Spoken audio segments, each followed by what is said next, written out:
Hello, I'm Debbie, Hi, I'm Jana. and we're mother and daughter. Let's get lost in classic movies.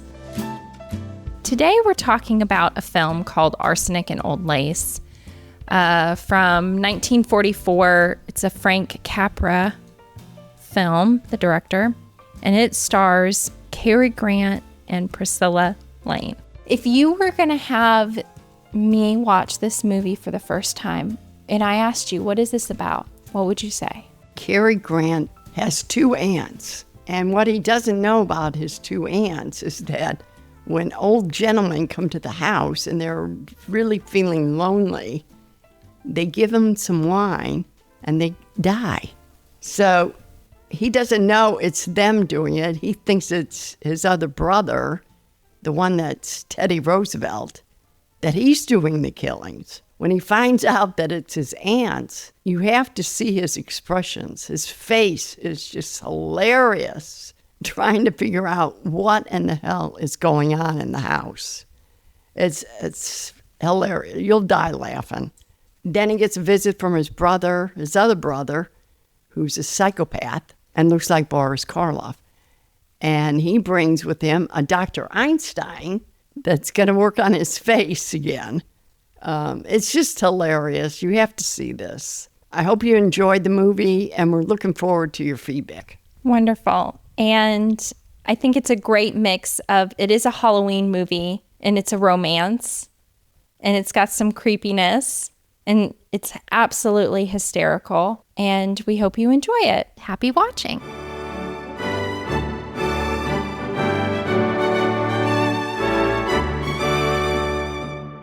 But there's a body in the window seat. Yes, dear. We know. Welcome back. I hope you enjoyed the film. Yes, I do too. I hope you all enjoyed it. We're looking forward to hearing your responses. Mom, I just have to say one thing. I love him. Yeah, I know. Cary Grant is what a living doll. He really is. So let's start off with, when did you get lost in the movie? The funny part, you have to understand that in the movie, Cary Grant is a play critic. So he criticizes plays. And he wrote a book about marriage and that it's at fault and it's a failure to get married. And here he is standing in line to get married to Priscilla Lane. And he doesn't want anyone to know that he's getting married. And then there's these two guys that recognize him. So he runs out, throws her in this telephone booth with this other man, gets in there to hide, and then explains to her that he does not want to get married. He's a bachelor. And I think that it was hilarious. That's actually when I got lost in the movie too, was the phone booth. Yeah. And him saying, "Aren't you going to cry and make a scene?" Yeah. She said no. And I was hooked. I think you go into this movie, and I think it's kind of funny at the beginning where there's the chaos from the baseball scene that has nothing to do with anything. But I think it sets the tone for this movie being a little neurotic, right? Right.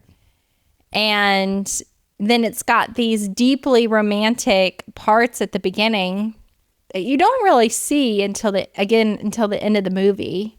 And as you're watching the movie, you kind of forget that they just got married. Right. But no, that's where I got lost in it too. And, I'd already seen this film, but I'd completely forgotten about the brother being Teddy Roosevelt. Hilarious. And when the cops stop, when the police officers come into the house, they have to salute him. It's hilarious. And one of the things that I love about Cary Grant is he does such a good job in his movies about his whole body, his energy, his thoughts are all on one specific thought. And then something else is happening and he doesn't react to it. And then that person leaves or the scene changes and then he reacts to it. Yeah. good point. I think that's a defining characteristic of him, and I just thought it was really, really great. What did you think of the ants? Would you have liked to have ants like them? You know, if you look at it this way, they're really helping those old men out because they have no family. They have nowhere to go. They're lonely. They have nothing, and they were just helping them be at peace. I don't think they would have done it if they knew you had family or something like that. You know what I mean? But yeah, they are a little off the wall for doing that because they, after hiding 12 bodies in the cellar, that's a lot. One of my favorite parts with the ants is when she finds another dead body and she's appalled that they would think that she would bury the other body. A foreigner. I'm not having no foreigner in our cellar. He's a foreigner.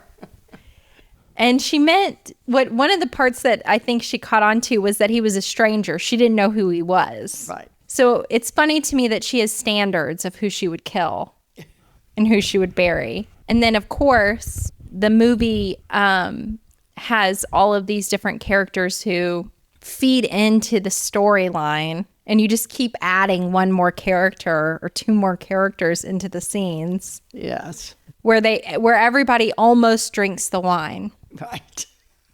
Including Cary Grant. Or when he was excited because he was tied up and the brother and the Dr. Einstein almost have the wine and he's so excited.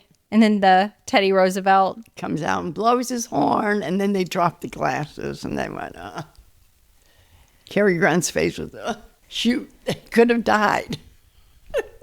I thought that the actor who played Jonathan Brewster was wonderful at it. One of the things that he mentions throughout is that he looks like Boris Karloff, who I did some digging. He played as Frankenstein's monster, what did you say? No kidding. I know Boris Karloff.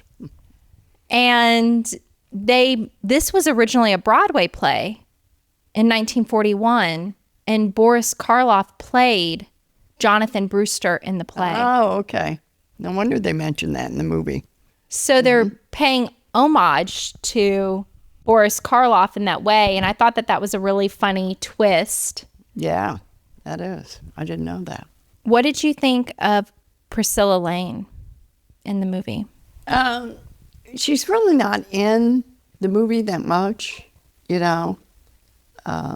It's mainly Cary Grant and the aunts and the brothers in the movie. She's in there bits and pieces.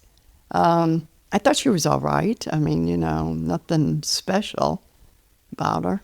I've seen her in other movies, but what did you think of her? She had a more grounding presence than I thought she would have. She didn't seem like an uppity girl with high energy, and I thought, it surprised me about her voice, how it was deeper than I thought it would be, meaning like I felt like she grounded the presence a little bit, and you could see why Cary Grant's character would want her, because the reason of this story is because they got married and he was totally against marriage. So I was thinking, what kind of woman would take a man who didn't want to be married and who thought it was a fraudulent act and say, okay, well, let's be married, And I thought that they picked a good person for that. Mm-hmm. Yeah, I do too. But you're right. She wasn't in the movie that long. I do love, though, that she's talking about there being 13 bodies in the cellar and he kisses her. All the way out. To get her to stop talking. Yeah. What did you think of the ending? Well, then he finally decides it's okay for him to be married because he's not a Brewster and he's not insane like the rest of them. I thought that was really cute. But the poor taxi driver, he's waiting around all night and it's not getting anywhere. And it's running up the bill there. And at the end, he goes, well, I'm not a cab driver. I'm a coffee pot. I thought it was hilarious. I think everybody was a bit delusional by the end. Yeah. I think the best scene that I enjoyed in the whole movie is when Cary Grant, Dr. Einstein is trying to get Cary Grant out of the house to leave because his brother, Jonathan, wants to kill him. Is he listening to Dr. Einstein? No, he's not listening to him. And I just love this when Cary Grant starts telling him about a play that he was a critic at and starts talking about it, and that when it opens up, the first thing that's there is a dead body. But he puts himself in this chair and he's telling the doctor of how this is going on in the play. And as he's talking about it, Jonathan, his brother, is grabbing the stuff to get ready to tie him up and gag him. And he's just sitting there. I thought that was hilarious. The whole thing was hilarious. Is that your martini shot? That's mine. My martini shot is when he chose to keep kissing her and pull her through the whole house to get her to stop talking about the cellar. But there's so many pieces that I think that could have been the martini shot, meaning the top shot for the movie. I thought it was a great movie. And we would love to hear from you. What did you think about the movie? And what was your best scene out of it? We would love to hear the feedback from you. Great. Thanks so much for joining us with Let's Get Lost in Classic Movies. Bye for now.